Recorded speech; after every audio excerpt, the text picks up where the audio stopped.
What's going on, everybody? Welcome back into DLF. Today we are talking start or sit at the wide receiver position. And yes, even on a Dynasty channel, we are going to talk start sit, especially in season, because one, doesn't matter out of season, but two, you still got to have the right lineup in to win your titles, to get to the playoffs. So that is what we are focusing on here today. We have 6 guys that are probably, borderline flex, wide receiver 2, maybe sit options, depending on your roster. So let's just jump in. Number 1 on the list, we are talking through Kyle Phillips. Now, I know what you're thinking, right? Am I really going to consider starting Kyle Phillips? Yeah, a lot of people are, apparently. From tweets, DMs, everything we've received, a lot of people are considering throwing Kyle Phillips into their lineup after he pulls down, a 29% target share last week. Looks pretty solid doing it. And so, again, plenty of volume. Pump the brakes, relax a little bit there, because here's the thing. He's going up against Buffalo.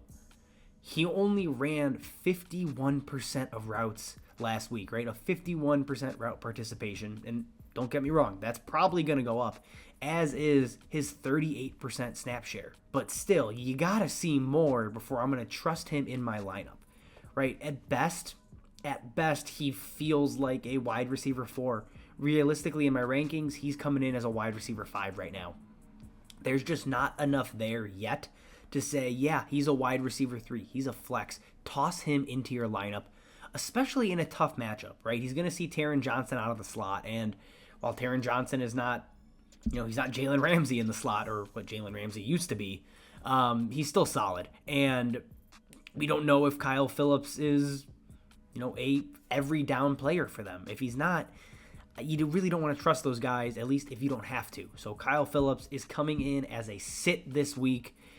Pretty much any name, if you're thinking it, you're probably going to start him over Kyle Phillips. That's how far down he is right now. Next on the list, we have Darnell Mooney of my Chicago Bears, the same Darnell Mooney that basically did nothing last week at all in a monsoon in Chicago, right? It was worst case scenario.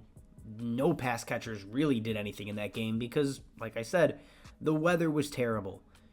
I'm going back to Darnell Mooney, right? He comes in as a top 30 wide receiver this week against Green Bay, and I know what you're thinking. Oh my gosh, Jair Alexander is going to shut him down. Jair Alexander didn't shadow Justin Jefferson. He's not going to shadow Darnell Mooney, right? If you're not going to shadow Jefferson, why would you give Mooney the respect? It's the same kind of deal. So will he see some Alexander? Of course, there's no way around it. But that's not who's going to be following him around all night. It's just not going to happen. So because of that, Mooney doesn't get a massive downgrade, at least in my eyes, which keeps him inside of my top 30. And you're looking at, a team that is projected to just get the crap kicked out of them. The Bears are going to have to pass all night long in order to keep up, right? Again, it's prime time. We know what Rodgers off of a loss against the Bears in prime time is going to do. It's going to be ugly. But that doesn't mean Mooney won't have volume. And that's what keeps him inside of your top 30 and is basically, again, in Dynasty Leagues, top 30 is, to me, is a must-start wide receiver. So that's where Darnell Mooney is, right? He's still the number 1 option. He's still a good bet to see 8 to 12 targets this week. I mean, we know he's talented, right? Are you going to sit a talented player seeing that kind of volume? Probably not, unless you're a super contender, which, many of you have. But in normal scenarios, I'm playing Darnell Mooney over guys like Hunter Renfrow, Julio Jones, who might not like it, but DK Metcalf, because I have no faith in Geno Smith. So that is where I'm at with Darnell Mooney this week. Next on the list, we have Devin Duvernay, the breakout wide receiver of the Ravens last week. And again, on 4 targets, puts up 2 touchdowns, a couple of big plays, looks great in action. But when you dig into the numbers, it's not sustainable. I mean, just to be very honest, right? You're looking at a guy with 60% route participation, a 53% snap share, and only a 14% target share. And now he gets Miami, right, up against Xavier Howard and Byron Jones. It's just not a matchup I'm overly excited about. And honestly, I'm just not sure of what Devin Duvernay's role is. I don't think it's going to be anything consistent, so I'm not going to go back to him here, right? He comes in as a wide receiver 5, wide receiver 6, right in that range. He's behind Kyle Phillips if you want to kind of figure out that hierarchy there.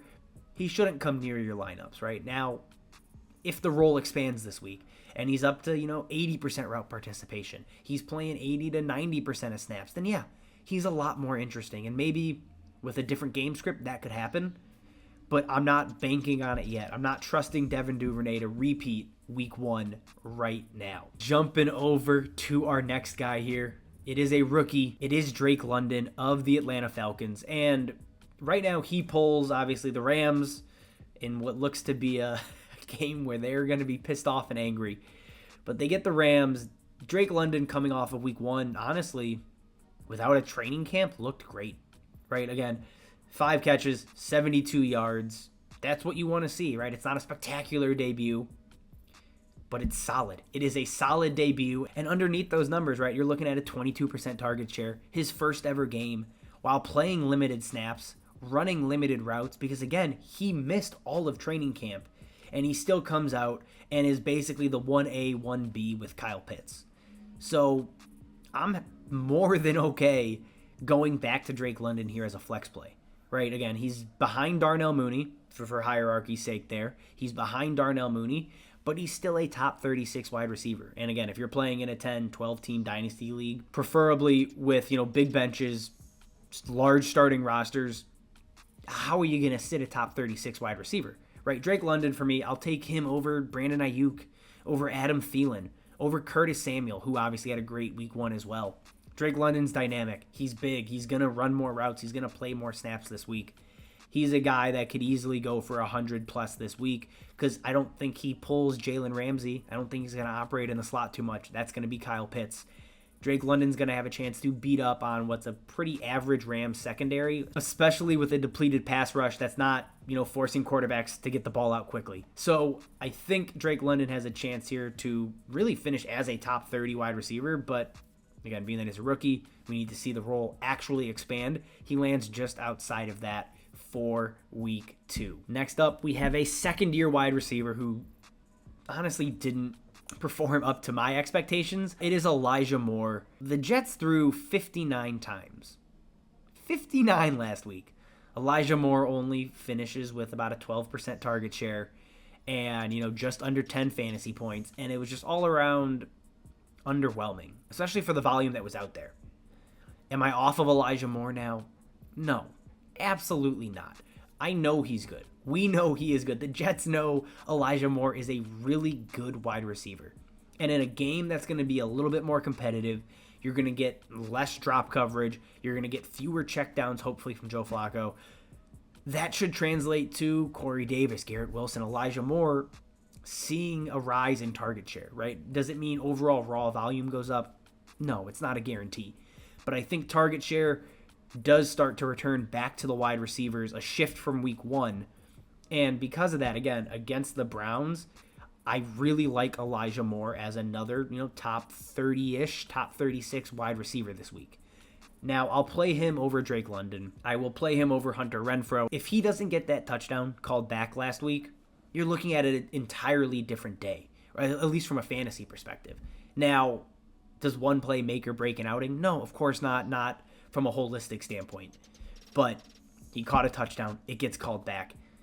The ceiling is there. We were about to see a ceiling, a 17, 18-point week, and it got ripped away on an a good offensive pass interference call. But they're looking for him. They're giving him end zone targets. The value is there. The points will come. Stick the course and start Elijah Moore this week. All right, and to close us out, we have Amari Cooper. Now, Amari Cooper is a weird one because he's a name, right? Everybody knows who Amari Cooper is. The downside is he's on the Browns, and he has Jacoby Brissett at quarterback, who he's not good.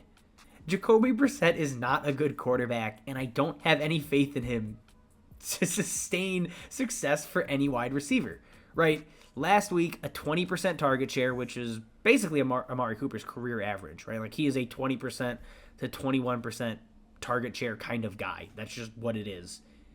That translated into 6 targets in a game they were trailing and, ended up pulling out a win. It's going to be more of the same, right? Like, this game's going to be competitive to an extent, but they're going to dominate the ground game. They're going to run the ball. They're going to utilize Kareem Hunt and Nick Chubb heavily.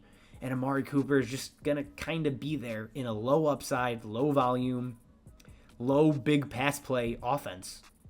I just can't really trust it. So depending on what you consider a flex option, he falls outside of my top 36. For me, that is sit range. Again, especially if you're a contender, you should have better options. So that's kind of where we're at with Amari Cooper. Like, he's behind, obviously, Elijah Moore, Drake London, Darnell Mooney, obviously. But he's ahead of Kyle Phillips. He's ahead of Devin Duvernay. He's right around where Curtis Samuel should be. So it's really tough to get behind Amari Cooper because we know what the offense is. We know the player he is, right? He's not a workhorse. He's not a star alpha wide receiver. It's just not in the cards for him. And it really never has been. So you're looking at a guy, 6 to 7 targets, low ADOT, low air yards, limited red zone opportunities. It's just really tough to paint a picture where I'm excited to start Amari Cooper. So he's a sit for me. Again, I just can't get behind it. All right, guys, that is all I have for you. Again, if you like what we're doing here at DLF, subscribe to the channel, like the video, follow us on Twitter. Questions, comments, all of that stuff, drop it down below, guys. As always, thank you for watching, and we will see you next time.